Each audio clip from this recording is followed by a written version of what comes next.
ଯେମିତି ବୁଝିଲା ପାଣି ତାକୁ କୋଉଠି ବି ଦେଖାଗଲାନି। ବହୁତ ଦୂର ଉଡ଼ି ଉଡ଼ି ଉଡ଼ି ଉଡ଼ି ଗଲା ପରେ ମରୁଭୂମିରେ ତଳେ ସେ ଦେଖିଲା ଯେ ଗୋଟେ ଛୋଟ ମାଠିଆଟେ ଅଛି ହେଲା। ତ ସେ ସେଇଠି ଓହ୍ଲେଇକି ବସିଲା, ଦେଖିଲା ସେ ମାଠିଆ ଭିତରେ ବହୁତ ଅଳ୍ପ ପାଣି ଅଛି। ମାଠିଆଟେ କେମିତି ଏମିତି ହେଇଥାଏ, ତା ମୁଖଟା କ'ଣ ଏମିତି ବହୁତ ସରୁଆ ହେଇଥାଏ, ଏମିତି କେମିତି ଏମିତି ଦେଖ ଦେଖ କେମିତି ହେଇଛି, ଏଟା ସରୁଆ ହେଇଥିବ ତା ମୁଖଟା ଏମିତି। ତ ତା ଥଣ୍ଟ ଆଉ ପଶିଲାନି ସେ ମାଠିଆ ଭିତରେ।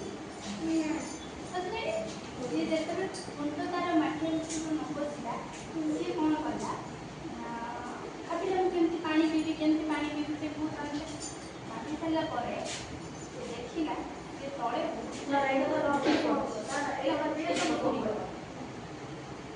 ଛୋଟ ଛୋଟ ପଥର ତା ମୁଣ୍ଡକୁ ବୁଦ୍ଧି ପଶିଲା, ଯଦି ମୁଁ ଗୋଟେ ଗୋଟେ ବୁଡ଼ି ମାଠିଆ ଭିତରକୁ ପଶେଇବି ତାହେଲେ ପାଣି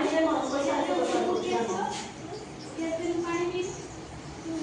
ତାପରେ ସେ ଦେଖିଲା ପାଣି ଗୋଟେ ଗୋଟେ ଗୋଟେ ଗୋଟେ ଗୋଟେ ଗୋଟେ ବୁଡ଼ି ଯେମିତି ପକେଇ ଚାଲିଲା ମାଟି ପକେଇ ସାରିଲା ପରେ ପାଣି ଟିକେ ଉପରକୁ ଉପରକୁ ଆସିଲା ସେ ପାଣି ପିଇକି ଖୁସିରେ ଗଲା।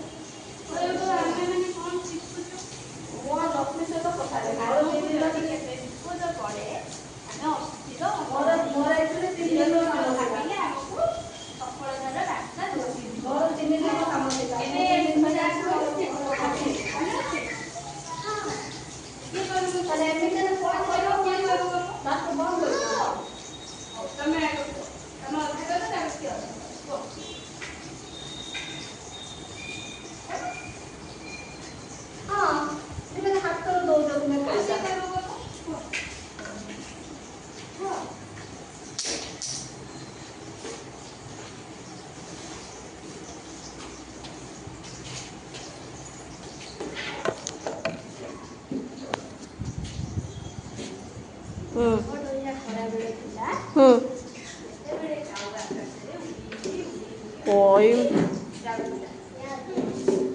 ଆଉ କ'ଣ କ୍ୟାସ୍ ବୁକ୍ କ'ଣ ଯେଉଁମାନେ ଲେଖୁଛନ୍ତି ସେ କ'ଣ ମିଛରେ ଲେଖୁଛନ୍ତି?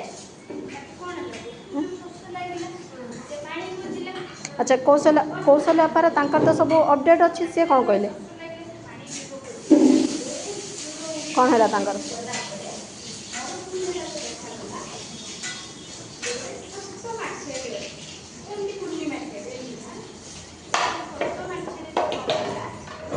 ଆଚ୍ଛା ନା ନା ଏଇଥର ଯେଉଁ ତାଙ୍କର ପାଖକୁ ଯେଉଁ ଯାଇଛି 3000 ଲେଖାଏଁ ତ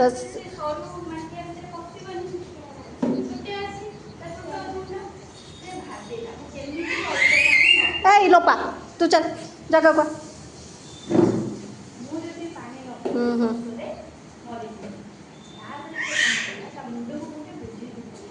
କେଉଁଟା ନାଇଁ ନାଇଁ ଏଇ ପା କହୁଛି 3 ଦିନ ପାଇଁ ଯାଇଥିଲି ବା, ଏଇ ବା ଗୁରୁବାର ରାତିରେ ଗଲି, ଶୁକ୍ର ଶନି 2 ଦିନ ଛୁଟି ନେଲି, ସୋମବାର କାଲି